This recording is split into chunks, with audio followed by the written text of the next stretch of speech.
Welcome to ConceptScroll.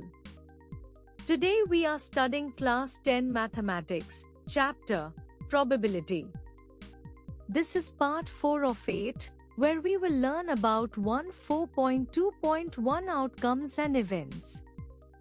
Let's get started. An outcome is the result of a single trial of a random experiment.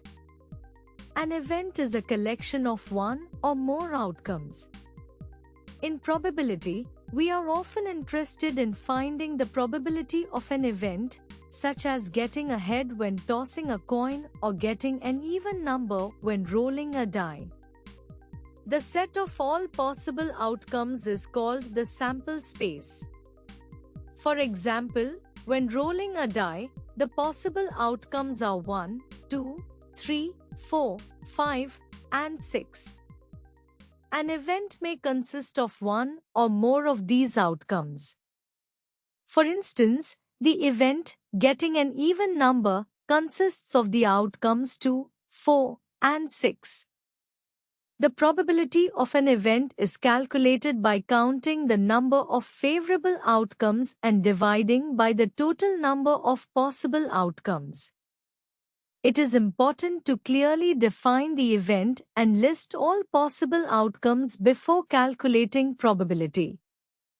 Here's an interesting fact: rolling two dice can give you 36 possible outcomes, but only one of them adds up to a sum of 2.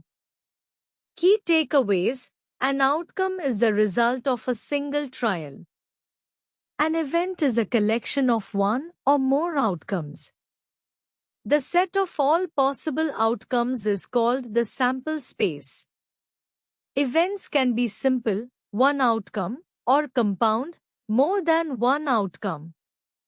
Probability of an event is equal to number of favorable outcomes divided by total number of outcomes.